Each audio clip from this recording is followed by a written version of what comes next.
Hello dear students, welcome to Phoenix School. Chapter number 2 CSS and JavaScript. Subject Computer. Lecture number 4. मैंने आपको previous third lecture के अंदर मैंने आपको बताया था बेटा what is a event. Event का डेफिनेशन बताया था कि भाई यूज़र एंड वेब पेज एक दूसरे के साथ कम्युनिकेशन करते हैं, इंटरसेक्ट करते हैं, तो क्या बनता है बेटा, इवेंट बनता है। ठीक है, चलिए यहाँ पे हमारे पास अलग अलग टाइप की इवेंट्स आर अवेलेबल जिससे हम लोग हमारे वेब ब्राउज़र को, वेब पेज को कंट्रोल कर सकते हैं। ठीक है, यहाँ पे कोई भी इवेंट जनरेट होती है। फॉर एग्जांपल सपोज मान लो हमने वेब पेज चालू किया है और कहीं पे क्लिक करने की ज़रूरत पड़ गई, तो आप कहीं पे क्लिक करते हो तो इवेंट बन गया बेटा क्लिक। लेकिन ये इवेंट को हैंडल करने के लिए यहाँ पे जावा कंप्यूटर के अंदर, जावास्क्रिप्ट के अंदर यहाँ से पहले से ही इनबिल्ट कुछ प्रोग्राम फंक्शन पहले से ही बना के रखे हुए हैं। जैसे कि आपने क्लिक किया तो ये क्लिक करने की एक्टिविटी को हैंडल करने के लिए, ये इवेंट को हैंडल करने के लिए यहाँ पे पहले से ही प्रिपेयर किया है इवेंट हैंडलर। जैसे आपने सबमिट बटन पे क्लिक किया तो सबमिट इज अवर इवेंट, लेकिन वो इवेंट को हैंडल करने के लिए जावा प्रोग्रामिंग के अंदर, कंप्यूटर के अंदर पहले से ही उसका इवेंट हैंडलर अवेलेबल है, जिसको बोलेंगे बेटा ऑन सबमिट के नाम से जानते हैं। जैसे आपने डबल क्लिक किया तो double click is our event, लेकिन वो इवेंट को हैंडल करने के लिए उसमें पहले से ही जावा प्रोग्रामिंग या फिर इवेंट हैंडलर अवेलेबल है, जिसको हम लोग बोलेंगे बेटा यहाँ पे ऑन डबल क्लिक के नाम से जानते। चलिए ऐसे बहुत सारी इवेंट है, 13 टाइप की इवेंट है, मैं आपको बताऊंगा। यहाँ पे आप उसको लिस्ट भी देख सकते हो बेटा, किसको इवेंट बोलेंगे और उसको वर्क करवाने के लिए इवेंट हैंडलर कौन सा होता है वो आपको ध्यान में रखना है।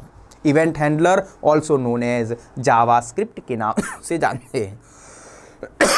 पहला इवेंट यहाँ पे आप देख सकते हैं बेटा, देखो एबॉर्ट नाम का इवेंट। भैया एबॉर्ट नाम का इवेंट का फंक्शन क्या होगा, क्या वर्क करता है, तो loading of image is cancel. अगर आपका इमेज लोड हो रहा है और आधे में से ही आपने उसको क्या कर दिया बेटा, कैंसल कर दिया है, मतलब वेबसाइट के ऊपर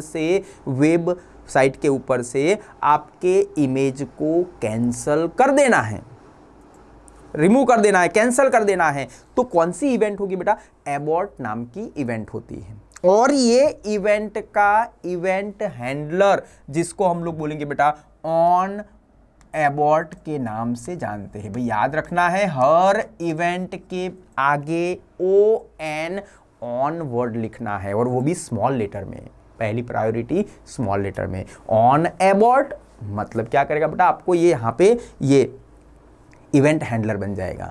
दूसरा एक एग्जांपल बताता हूं, देखो आपने वो 10th का बोर्ड का मार्कशीट आपने देखा होगा बहुत साल पहले, आपको जब 10th में थे तब, तो उसमें लिखा होगा बेटा www.gscb.org enter your seat number. जैसे आपने सीट नंबर एंटर दिया तो आपकी स्क्रीन के ऊपर, मोबाइल की स्क्रीन या कंप्यूटर की स्क्रीन के ऊपर आपको आपकी मार्कशीट डिस्प्ले हो गई। लेकिन आज उसको ओपन करके देखो, आपका सीट नंबर एंटर करके देखो, आपका मार्कशीट आने वाला नहीं है। क्यों? क्योंकि उसने क्या कर दिया बेटा, उसका काम, उसका ड्यूरेशन खत्म हुआ।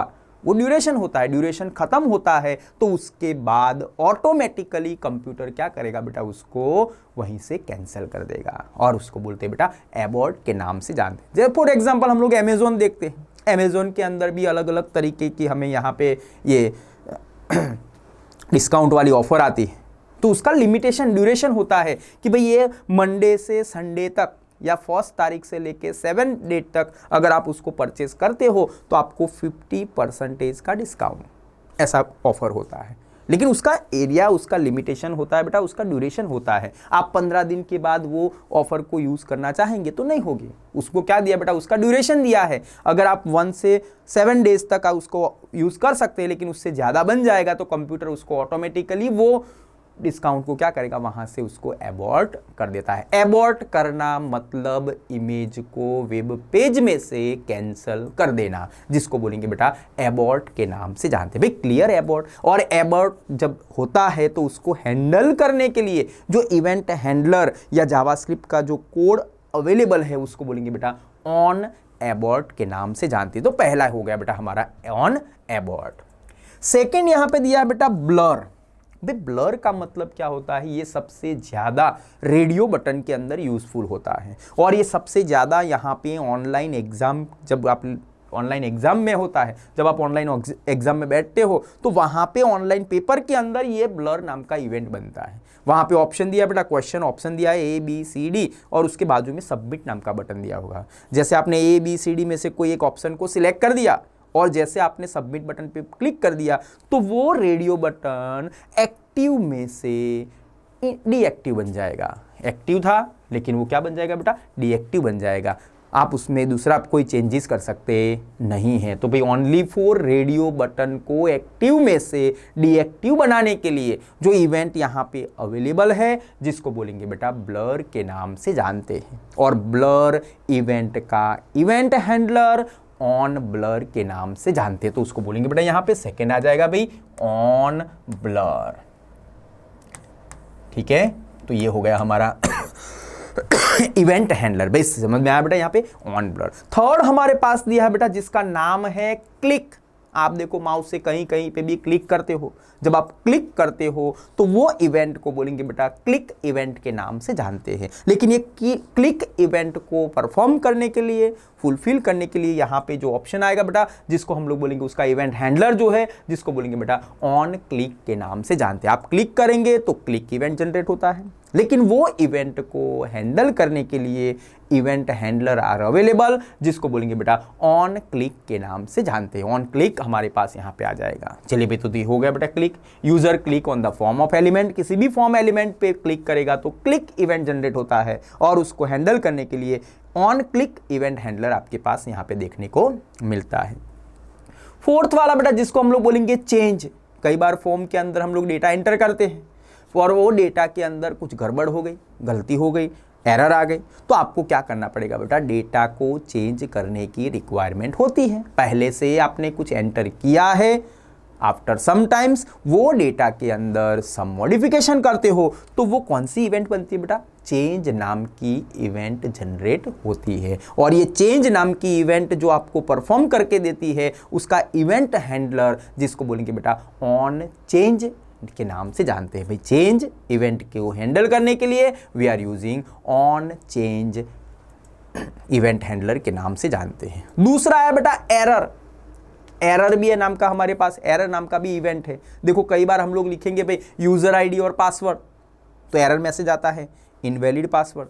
कई बार देखो लिखा बेटा हमने मोबाइल नंबर की जगह पे कुछ और ऐड कर दिया तो एरर मैसेज। कई बार देखो बेटा हमने इंटरनेट चालू ही नहीं किया है और हम लोग वेब पेज को URL टाइप करके वेब पेज को देखते हैं तो आपको तुरंत मैसेज मिलेगा web page can not display. ऐसे बहुत सारे मैसेज, जब भी आप कोई गलत काम करते हो और आपके सामने जो भी स्क्रीन के ऊपर मैसेज आ जाता है उसको बोलेंगे बेटा एरर मैसेज। और इसको जो एरर मैसेज आता है उसको हम लोग बोलेंगे बेटा एरर इवेंट के नाम से जानते हैं। और ये एरर इवेंट ऑटोमेटिकली कौन उसको हैंडल करता है, उसका इवेंट हैंडलर, जिसको बोलेंगे बेटा ऑन एरर इवेंट हैंडलर के नाम से जानते हैं। जब भी एरर आएगा तो error occur during the loading of document और इमेज। कई बार देखो बेटा डॉक्यूमेंट जब लोड होता है, अपलोड होता है, डाउनलोड होता है तो आपको मैसेज मिलता है। अगर एरर होती है, गलती होती है तो वो एरर वाला मैसेज आपको देखने को मिलेगा। सेकेंड आएगा बेटा फोकस।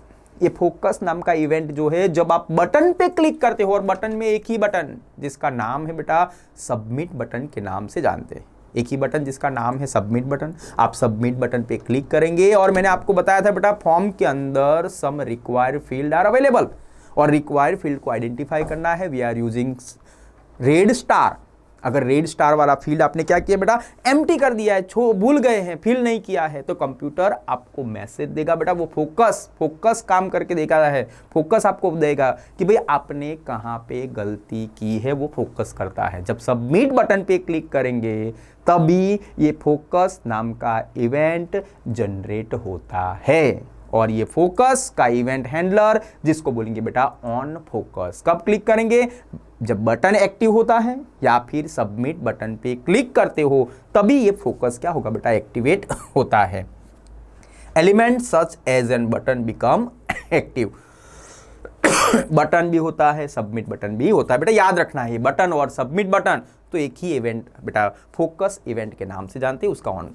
थर्ड आएगा बेटा, आप देखेंगे यहाँ पे नेक्स्ट वाला ऑप्शन जिसको बोलेंगे बेटा लोड डॉक्यूमेंट और इमेज इज लोडेड। देखो कई बार हम लोग अमेजोन चालू करते हैं, तो अमेजोन चालू करेंगे बेटा धीरे धीरे धीरे सारे पेज के ऊपर आपको इमेजेस देखने को मिलता है, पर एक टाइम आएगा जिसमें आपको पूरा वेब पेज यहाँ पे पूरा डिस्प्ले होगा और उसके स्टेटस बार में लिखा होगा डन।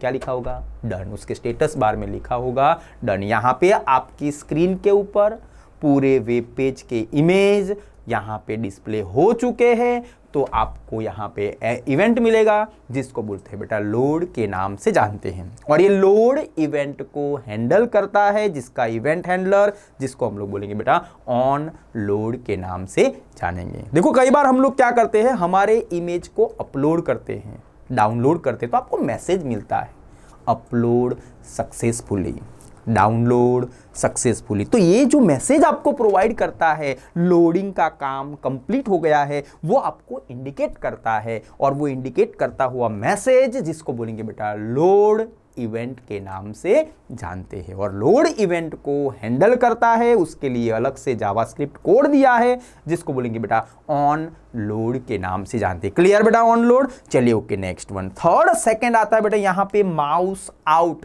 जब हम लोग कंप्यूटर को चालू करते हैं तो पहले माउस का एक पोजीशन फिक्स होता है, पोजीशन फिक्स होता है, वहां से उसके फिक्स पोजीशन पे या माउस जहां पे स्टॉप होके रहा है, जहां पे स्टॉप है, वहां से उसको हमने क्या कर देंगे बेटा, वहां से उसको हटा देते हैं। चलो माउस आउट, वहां से वो उसका जो करंट पोजीशन है वो करंट पोजीशन से माउस को हमने हटा दिया, तो उसको बोलेंगे बेटा माउस आउट। सपोज मान लो एक बच्चा यहाँ पे बैठा है, वो उसका करंट पोजीशन है तो वहां पे बैठ गया, मुझे अच्छा नहीं लगा, मैंने उसको बोला यहाँ से खड़े होके गेट आउट, तो कैसा हो गया बेटा, उसकी पोजीशन को वो क्या करता है, चेंज करता है। तो माउस अपने करंट पोजीशन को चेंज करेगा, और वो चेंज करने के रिगार्डिंग जो भी उसका इवेंट जनरेट होता है उसको बोलेंगे बेटा माउस आउट के नाम से जानते हैं, और उसका event handler on mouse out के नाम से जानेंगे। क्लियर भाई? सेकंड आएगा बेटा माउस ओवर। कई बार क्या करते हैं हम लोग, माउस को ऐसे घुमाते हैं तो किसी कंटेंट के ऊपर से जाएगा,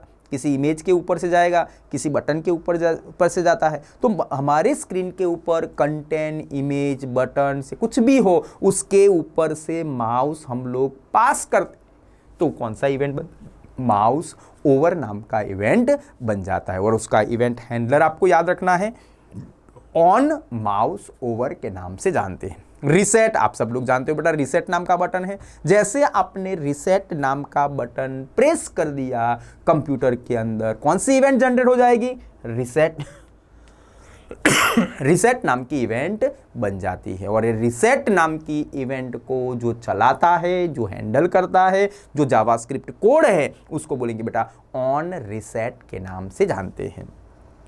नेक्स्ट वन बेटा सिलेक्ट। यहां पे हमारे फॉर्म के अंदर कुछ ऐसे एलिमेंट होते हैं जिसमें हमें सिलेक्ट करना पड़ता है, मेल, फीमेल, अदर, सिलेक्ट करो, चेकबॉक्स में से कुछ सिलेक्ट करो, कंट्री के ड्रॉप डाउन मेनू में से कुछ सिलेक्ट करो। हमें लिखने की जरूरत नहीं है, वहां पे ऑलरेडी पहले से ही प्रेजेंट है, और आप उसमें से देख देख के आपको क्या करना है, पसंद करना है, सिलेक्ट करना है। और आप सिलेक्ट करेंगे तो जो यहाँ पे इवेंट जनरेट होती है उसको हम लोग बोलेंगे बेटा सिलेक्ट इवेंट के नाम से जानते हैं। और यहाँ पे सिलेक्ट इवेंट का इवेंट हैंडलर जिसको हम लोग बोलेंगे बेटा ऑन सिलेक्ट के नाम से जानते हैं।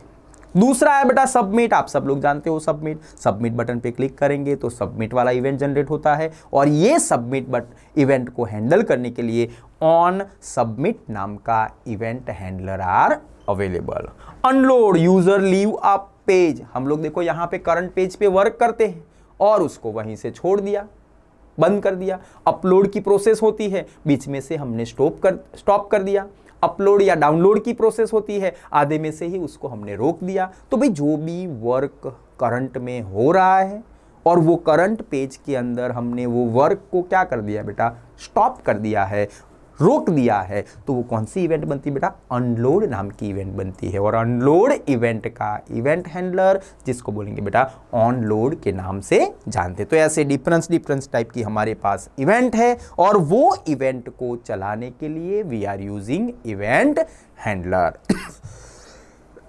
चलिए आगे देखते हैं बेटा, यहाँ पे next one, the JavaScript JavaScript का कोड जो है नोन एज इवेंट हैंडलर। मैंने बताया बेटा पहले ही, इवेंट हैंडलर क्या काम करेगा, इवेंट को हैंडल करने का काम, जिसको बोलेंगे बेटा यहाँ पे इवेंट हैंडलर। और हमारे पास जो जावास्क्रिप्ट का कोड है उसी को ही हम लोग इवेंट हैंडलर के नाम से जानते हैं। ये इवेंट हैंडलर जो है बेटा name keep the same as the name of the event, हमारे इवेंट का जो नाम है उसी के नाम से, जैसा ही नाम हमारा किसका होता है बेटा, इवेंट का नाम हो, इवेंट हैंडलर का नाम होता है। लेकिन जस्ट एक चेंज आता है, इवेंट हैंडलर के नाम के आगे आपको ON ऑन मुक्त रख देना है, या ठीक है बेटा यहाँ पे, तो उसके आगे हमें क्या रखना है, ON ऑन नाम का वर्ड रखना है, ठीक है ना। फॉर एग्जाम्पल सपोज मान लो मेरे पास क्लिक नाम का इवेंट बन गया, तो इवेंट हैंडलर का नाम क्या होगा बेटा, क्लिक तो सही,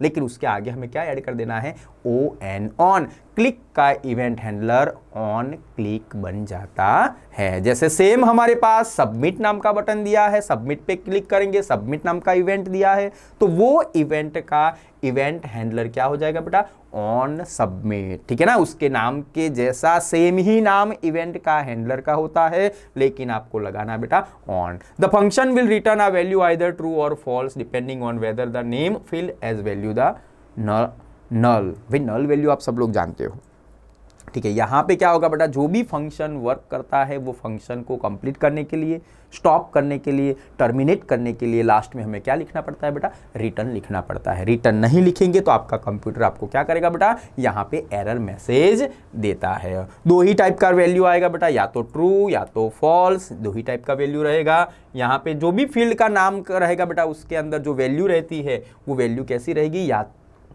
वैल्यू रहेगी या तो फिर नल रहता है। वैल्यू मतलब सपोज मान लो हम लोग वो बॉक्स जो है उसको ब्लैंक छोड़ देते हैं तो उसका वैल्यू क्या हो गया, नल हो गया, नो वैल्यू। लेकिन मैंने सरनेम के अंदर पहले से ही एक सरनेम लिख के रखा है ABC, तो उसमें क्या हो गया बेटा, वैल्यू हो गया। कोई भी फील्ड यूज करेंगे, कोई भी फील्ड यूज करते हैं तो फील्ड के अंदर पहले से ही हमने वैल्यू ऐड करके रखा है।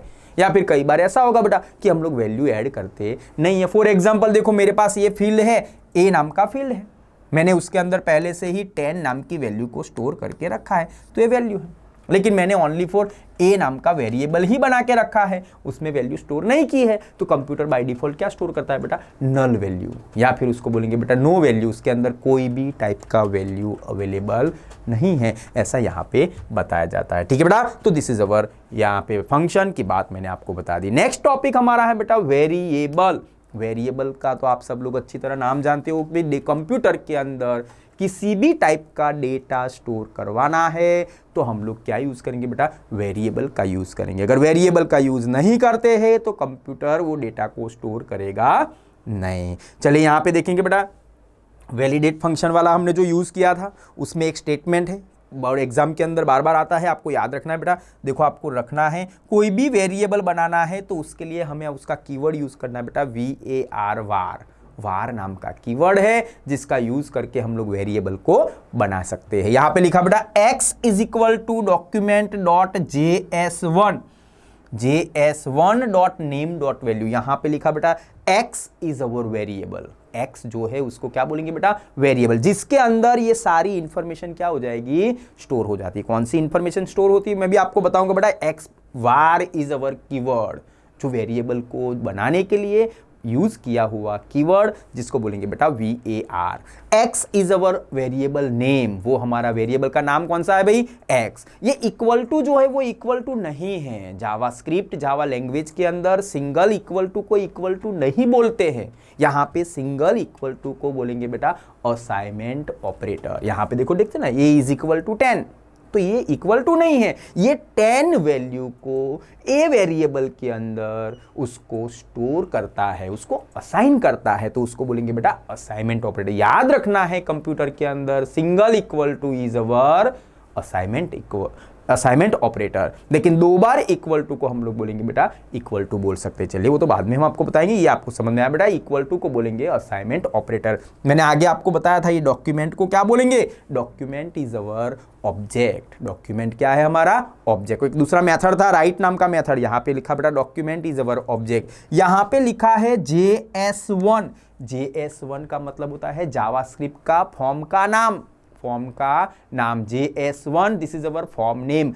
कोई भी नाम हो सकता है, आपने जो भी फॉर्म का नाम दिया है वो नाम यहाँ पे हो सकता है। हमने जावास्क्रिप्ट 1 लिखा है, डॉट उसके बाद लिखा बेटा नेम, फॉर्म के अंदर हमने लिखा है नेम, सरनेम, एड्रेस, सिटी, तो वो हमारा फील्ड का नाम है, या फिर उसको बोलेंगे बेटा वेरिएबल के नाम। वो वेरिएबल के नाम के अंदर से लिखा बेटा वैल्यू। हाँ देखो फिर से मैं बोल रहा हूँ, ऑब्जेक्ट डॉक्यूमेंट है, JS1 नाम का फॉर्म है, उसके अंदर उसका वेरिएबल का नाम कौन सा बेटा, नेम, और वो नेम के अंदर आपने जो भी वैल्यू स्टोर की है वो कहाँ पे स्टोर हो जाएगी बेटा, एक्स नाम के वेरिएबल के अंदर आ जाती है। देखो बेटा एग्जाम के अंदर क्या आता है, इसमें से कीवर्ड कौन सा, तो वार, इसमें से वेरिएबल का नाम कौन सा, तो एक्स, उसमें से असाइनमेंट ऑपरेटर कौन सा, तो इक्वल टू, इसमें से ऑब्जेक्ट कौन सा, तो डॉक्यूमेंट, उसमें से फॉर्म का नाम कौन सा है, JS1, इसमें से वेरिएबल का नाम कौन सा है, फॉर्म का वेरिएबल का नाम, तो नेम। ठीक है ना, ये यहां पे यूज हो जाता है बेटा, आपको ये याद रखना है, एग्जाम के अंदर बार बार आता है, आपको ध्यान रखना है। We have the declare a variable name x, मैंने आपको पहले बता दिया बेटा, यहाँ पे वेरिएबल एक्स यहाँ पे बताया गया। ये वेरिएबल इज अवर कंटेनर, बेटा वेरिएबल को कंटेनर के नाम से जानते हैं। कंटेनर क्यों बोलेंगे, form is our container, variable is our container, और cookies is also our container. Container का मतलब होता है जो हमारी इंफॉर्मेशन को लॉन्ग टाइम तक स्टोर करके रखता है, वो सभी को हम लोग क्या बोलेंगे बेटा, कंटेनर के नाम से जानते हैं। स्टोरिंग आर डेटा, इसलिए उसको बोलेंगे बेटा कंटेनर के नाम से जानते हैं। यहाँ पे ये जो भी सारे वेरिएबल हम लोग बनाते हैं जावास्क्रिप्ट के अंदर, जो भी वेरिएबल को प्रिपेयर करते हैं, वो सारे वेरिएबल केस सेंसिटिव टाइप का होता है। अगर आपने स्मॉल एक्स नाम का वेरिएबल बनाया है तो उसको स्मॉल लेटर में ही उसको बुलाना है। स्मॉल लेटर और अपर केस और लोअर केस दोनों कैसे होते हैं बेटा, डिफरेंस, इसलिए बताया गया भाई variable in JavaScript are case sensitive के नाम से जानते हैं। So X variable and capital X variable both are difference, क्योंकि upper case and lower case both are difference है, ऐसा यहाँ पे बताया जाता है। वेरिएबल स्टोर, वेरिएबल क्या स्टोर करेगा बेटा, नंबर को स्टोर करेगा। दूसरा क्या स्टोर करेगा, स्ट्रिंग और टेक्स्ट को स्टोर करता है। ठीक है बेटा, समझ में आया, यहाँ पे वेरिएबल के अंदर नंबर स्टोर कर सकते हैं, टेक्स्ट और स्ट्रिंग को स्टोर कर सकते हैं, कैरेक्टर को स्टोर करेंगे। बेटा देखो न्यूमेरिकल वैल्यू स्टोर हुआ ऐसे कैसे पता चलेगा, जिसमें 0 to 9, जिसमें 0 to 9 और नो कोटेशन, 0 to 9 और नो कोटेशन। मैंने यहां पे लिखा बेटा x इज इक्वल टू 3,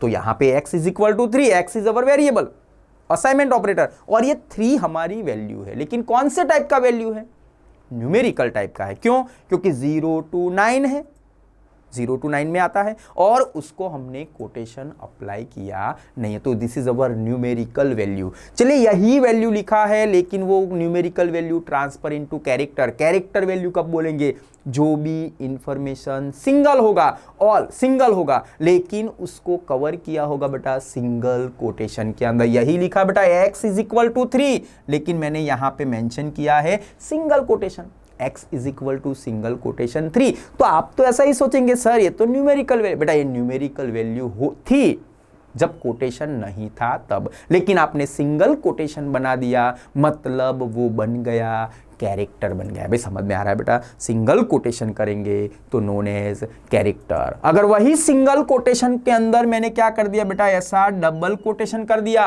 तो दिस इज अवर स्ट्रिंग या टेक्स्ट बोलेंगे। जो भी इंफॉर्मेशन डबल कोटेशन या डबल कोटेशन के अंदर ऐड की है उसको स्ट्रिंग बोलेंगे, या फिर उसको टेक्स्ट के नाम से जानते हैं। क्लियर बेटा, 0 to 9 no quotation is equal to number. Single quotation के अंदर एक ही कैरेक्टर स्टोर किया गया है, एक ही है वैल्यू, तो this is our character. Double quotation के अंदर कुछ भी स्टोर किया है, नोन एज स्ट्रिंग या टेक्स्ट के नाम से जानते हैं। तो आपको याद रखना बेटा, यहाँ पे 3 चीज हम लोग स्टोर करेंगे, स्ट्रिंग, टेक्स्ट, स्ट्रिंग और टेक्स्ट, नंबर और कैरेक्टर का यहाँ पे हम लोग यूज कर सकते हैं। ठीक है ना, तो ये आ जाएगा बेटा हमारा वेरिएबल के नाम से जानते हैं। नेक्स्ट वन आगे देखेंगे बेटा, इफ स्टेटमेंट।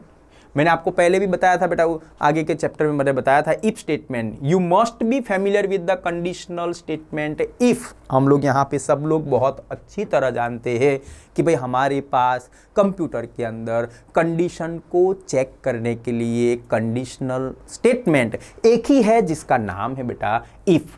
कंडीशनल स्टेटमेंट का आंसर क्या होगा बेटा, ऑलवेज बुलियन टाइप का होता है। बुलियन मतलब जिसका आंसर ट्रू और फॉल्स आता है, जिसका आंसर यस और नो आता है। This is our Boolean type के नाम से भी उसको जाना जाता है। अगर आपका कंडीशन सही है तो वो ट्रू साइड के फ्लो में जाएगा, अगर आपका कंडीशन गलत है तो वो फ्लो रॉन्ग साइड के अंदर, फॉल्स के साइड के अंदर वो क्या करेगा बेटा, चेंज करेगा। तो conditional statement is our if. The conditional statement if used to change the flow of the program. Program के फ्लो को चेंज करना है, ठीक है ना। चेंज करने के लिए we are using conditional statement if का हम लोग यहाँ पे यूज करेंगे। नेक्स्ट बेटा, इफ कंडीशन इज ट्रू। कई बार इफ कंडीशन अगर सही है तो program enter in the block, तो प्रोग्राम क्या होगा बेटा, ब्लॉक के अंदर एंटर हो जाएगा और एग्जीक्यूट हो जाएगा सारे स्टेटमेंट जो हमने कर्ली ब्रैकेट के बिटवीन हमने लिखा है। लेकिन अगर सपोज मान लो हमारा प्रोग्राम फॉल्स होता है, कंडीशन हमारा गलत होता है,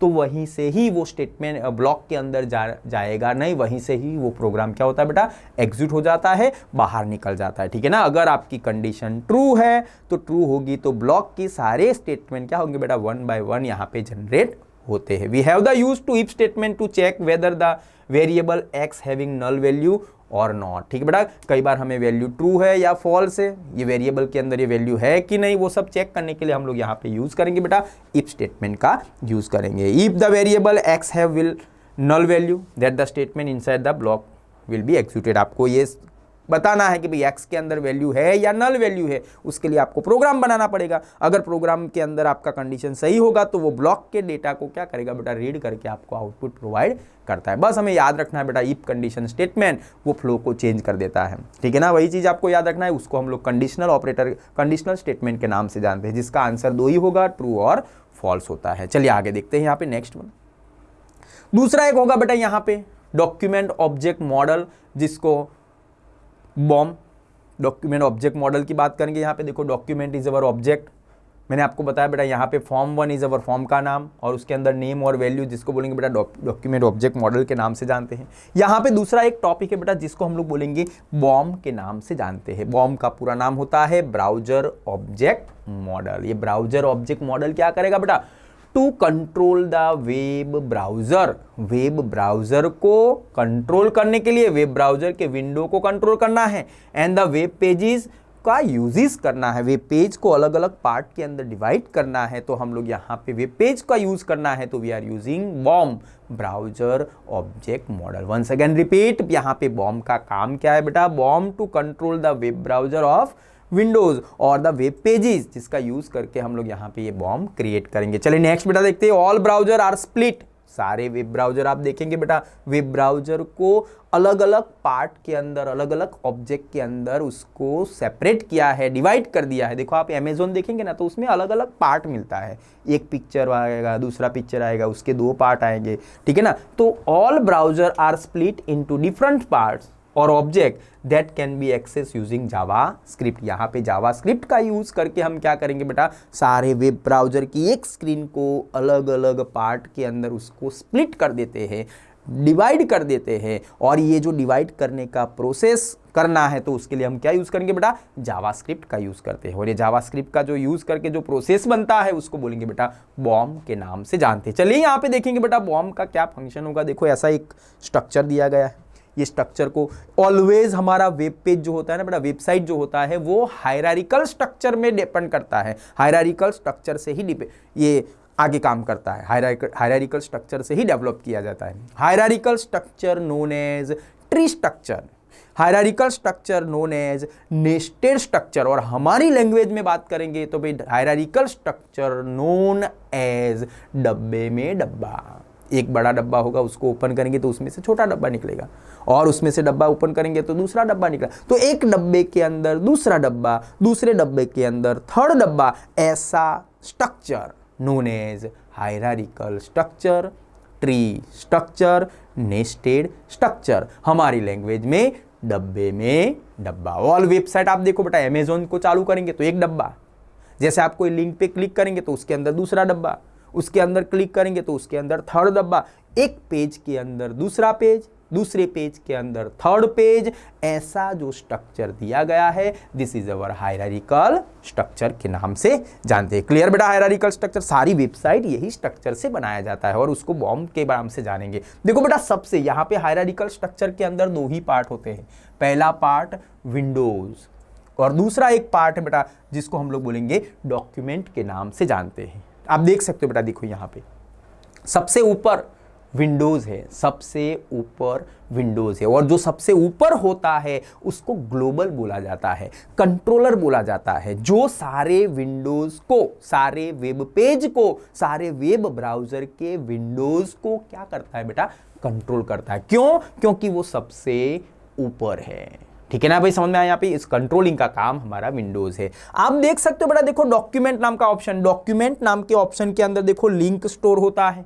आप उसमें फॉर्म भी बना सकते हो, एंकर भी बना सकते हो, radio button, text area button, text box, ये सारे मटेरियल को उसके अंदर स्टोर किया है। सबसे नीचे वाला पार्ट, बॉटम वाला पार्ट कौन सा है? डॉक्यूमेंट। ये डॉक्यूमेंट को बोला गया बेटा most important part of bomb. क्यों? क्योंकि वो सारे इंफॉर्मेशन को स्टोर करके रखता है, इसलिए उसको बोला जाता है बेटा डॉक्यूमेंट के नाम से जाते हैं। भाई ये विंडोज जो है बेटा वो वेब ब्राउजर के विंडो को कंट्रोल में करता है। वेब ब्राउजर के विंडो को कंट्रोल करने का काम विंडोज का होता है। और ये डॉक्यूमेंट का काम क्या होता है बेटा? वेब पेज की प्रॉपर्टी, वेब पेज की प्रॉपर्टी को कंट्रोल करने का काम किसका होता है बेटा? डॉक्यूमेंट का। ये वेब पेज को हैंडल करता है और ये पूरे वेबसाइट, वेब ब्राउजर को क्या करता है बेटा? कंट्रोल कर सकता है। ये आप स्ट्रक्चर देख सकते हो बेटा, this is our hierarchical structure. Windows के अंदर डॉक्यूमेंट, डॉक्यूमेंट के अंदर दूसरे और बहुत सारे, उसके अंदर भी बहुत सारे आपको ऑप्शन देखने को मिलता है, जिसको बोलेंगे हायरार्किकल स्ट्रक्चर, या फिर उसको बोलेंगे बेटा डब्बे में डब्बा के नाम से जानते हैं। चलिए आगे देखते हैं बेटा। यहाँ पे देखो मैंने जो बताया उसके पॉइंट्स यहाँ पे। टॉप लेवल का ऑब्जेक्ट, सबसे ऊपर कौन है बेटा? ब्राउजर ऑब्जेक्ट मॉडल, जिसमें सबसे ऊपर कौन है भाई? विंडोज दिया गया है, क्योंकि सबसे ऊपर कौन है? विंडोज है। ये क्या करेगा बेटा? It is the create the automatically by the browser. ये क्या करेगा? ऑटोमेटिकली उसको क्रिएट करता है। सपोज मान लो मैंने वेबसाइट बनाई है और वेबसाइट मैंने तो मेरे कंप्यूटर के ऊपर बनाई, तो उसकी स्क्रीन साइज तो बड़ी है, तो मैंने तो उसका बड़ा साइज बनाया। लेकिन वही वेबसाइट को मैं क्या करूंगा बेटा? मोबाइल फोन के अंदर ओपन करूंगा, तो मोबाइल फोन का साइज कैसा होगा? छोटा होगा।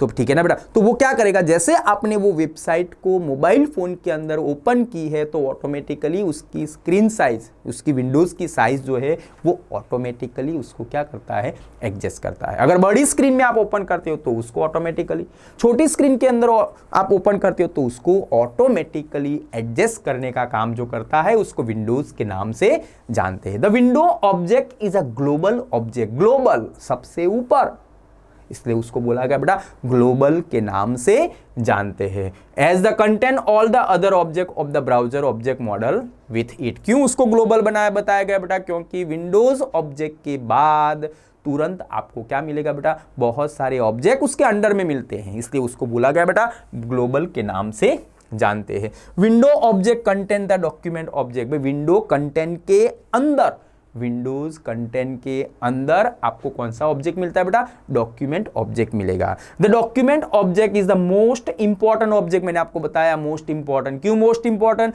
जो भी इंफॉर्मेशन को लॉन्ग टाइम तक या फिर सारे मटेरियल को स्टोर करता है, इसलिए उसको बोला गया बेटा most important object in the browser object model. It is used to represent the web page display in the web browser. ये डॉक्यूमेंट जो है वो उसका फंक्शन क्या है बेटा? उसका यूज क्या है कि आपका वेब पेज आपके वेब ब्राउजर की स्क्रीन के ऊपर कैसे डिस्प्ले होगा, वो कंट्रोलिंग का काम किसका होता है बेटा? डॉक्यूमेंट। इसलिए मैंने बोला था ना वेब पेज को कंट्रोल करने का काम डॉक्यूमेंट का है, जो यहां पे आएगा। All elements of the web page like form, image, link and other content with in the form. में सारे कंटेंट हम क्या करेंगे बेटा? फॉर्म के अंदर स्टोर कर सकते हैं। भाई याद रखना है windows is equal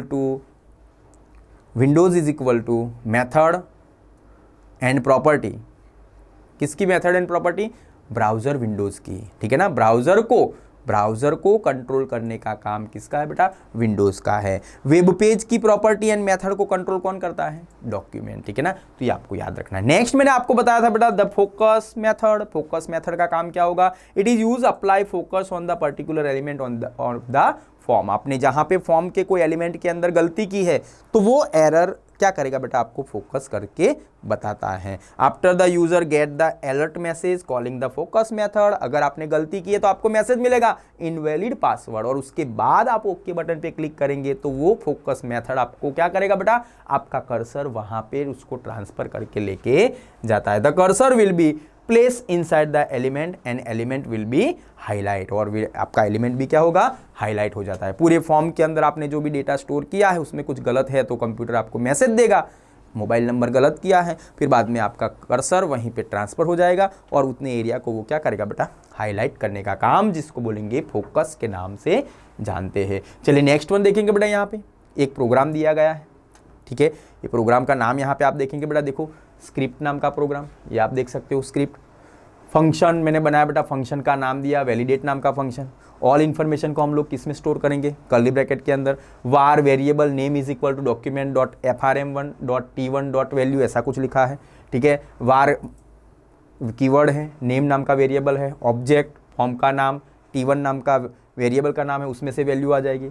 variable pass is equal to document dot form one dot p1 value, ठीक है ना। ये आपको यहाँ पे variable pin code is equal to pin code. देखो यहाँ पे मेरा नाम, मैंने सपोज मान लो सरनेम नाम का बॉक्स लिखा है और सरनेम के अंदर कोई भी पर्सन सरनेम एंटर नहीं करेगा तो वो आगे बढ़ सकता नहीं है, उसका मुझे क्या करना है? यहाँ पे प्रोग्राम लिखना है। तो मैं लिखूंगा बेटा if this is our conditional name is equal to double quotation open double quotation close. देखो बेटा ये इक्वल टू जो है वो दो बार इक्वल टू लिखा मतलब वो सिंगल इक्वल टू, एक बार इक्वल टू लिखेंगे तो उसको बोलेंगे बेटा असाइनमेंट ऑपरेटर। तो नेम को खाली छोड़ सकते नहीं है, double quotation open double quotation close. कुछ लोग क्या करते हैं? स्पेस करके रख देते हैं, स्पेस इज अवर कैरेक्टर, तो फिर बाद में वो चला जाएगा, इसलिए आप कैरेक्टर भी देख सकते नहीं है। ये दो ब्लो पाइप है बेटा, दो ऐसे स्टैंडिंग लाइन है जिसको बोलेंगे बेटा और के नाम से जानते हैं। टू टाइम स्टैंडिंग लाइन जिसको बोलेंगे और। दूसरा name is equal to null name नाम के फील्ड को हम लोग खाली रख सकते नहीं है। अगर ये कंडीशन सही होती है, आपने स्पेस दिया है या फिर नेम नाम के वेरिएबल को खाली छोड़ के रखा है, ये कंडीशन सही होगी तो आपको मैसेज मिलेगा बेटा अलर्ट नाम का मैसेज। कौन सा message? Enter the name, enter the name नाम का मैसेज मिलेगा। जैसे मैसेज डायलॉग बॉक्स में आएगा, जैसे आप ओके बटन पे क्लिक करेंगे तो डॉक्यूमेंट डॉट फॉर्म1 t1 फोकस कहां पे जाके फोकस करेगा? डॉक्यूमेंट ऑब्जेक्ट, उसके अंदर फॉर्म1 और उसके अंदर t1 नाम का फील्ड, और वो वहां पे जाके आपका कर्सर क्या करेगा? फोकस करता है। रिटर्न फॉल्स, फिर बाद में वो रिटर्न हो जाएगा, आपका काम हो जाएगा। चलिए पिन कोड की बात करते हैं बेटा। यहां पे मैंने लिखा है pin code is equal to double quotation open double quotation close. Pin code नाम के बॉक्स के अंदर आप खाली रख सकते नहीं है। ये दो सिंगल लो पाइप का मतलब समझना है बेटा। और इज NaN का मतलब होता है नॉट ए नंबर। बेटा याद रखना है, number is equal to false, text is equal to true. भाई याद रखो, इज NaN 1 2 3 लिखा है तो उसमें क्या आया भाई? नंबर आया, तो आंसर क्या मिलेगा? फॉल्स। याद रखना है number is equal to false, text is equal to true. तो यहां पे लिखा बेटा इज NaN पिन कोड। अगर पिन कोड के अंदर आपने नंबर लिखा होगा तो आपको वो फॉल्स वैल्यू देगा, अगर टेक्स्ट लिखा होगा तो आपको ट्रू वैल्यू देगा। और pin code dot length greater than 6, आप सब लोग जानते हो बेटा पिन कोड की लेंथ 6 से ज्यादा होती है, और pin code length less than 6, pin code की लेंथ 6 से कम होती है, ठीक है ना बेटा। 6 से ज्यादा नहीं, 6 से कम नहीं, ओनली फॉर 6 डिजिट का ही होता है। तो ये वाला फंक्शन हम लोग लिखेंगे। अगर ये कंडीशन सही होता है तो alert please enter the pin code property, ठीक है ना। आपके पिन कोड को गलत लिखा हुआ है, document dot form one dot pin dot focus, तो पिन नाम के फील्ड के ऊपर रिटर्न फॉल्स। तो बेटा ऐसे, और आपने जो स्क्रिप्ट लिखा है वो स्क्रिप्ट को आपको क्या करना है? क्लोज करना। भाई याद रखना है, यहाँ पर बेटा बोर्ड एग्जाम के अंदर आता है, यहाँ पे लिखेंगे भाई और नाम के सिंबल के लिए दो ब्लो पाइप, या फिर उसको बोलेंगे बेटा टू स्टैंडिंग लाइन। दूसरा एक ऑपरेटर आता है बेटा एंड नाम का ऑपरेटर आता है, तो उसको यहाँ पे बनाएंगे बेटा ऐसे एड्रेस ऑफ, या फिर उसको बोलेंगे एम परसेंटेज के नाम से जानते हो। और थर्ड आता है बेटा नॉट, जिसका हम लोग यूज नहीं करेंगे लेकिन आपको याद रखना है एक्सक्लेमेटरी साइन, ठीक है ना, ये सिंबल याद रखना है बेटा बोर्ड एग्जाम के अंदर। और एंड का आता है टू स्टैंडिंग लाइन और दो बार एन परसेंटेज एन के नाम से जानते हैं। तो दिस इज अवर हमारा ऑपरेटर, जिसका हम लोग जावास्क्रिप्ट के अंदर आपको अच्छी तरह बताएंगे, लेकिन आपको यहाँ पे उसका सिंबल याद रखना है।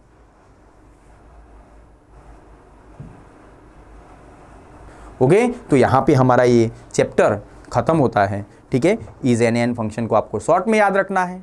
इज एन एन के अंदर नंबर दिया है, number is equal to false, text is equal to true के नाम से जानते हैं, ठीक है बेटा। ये चैप्टर यहाँ पे कंप्लीट होता है। Thank you very much.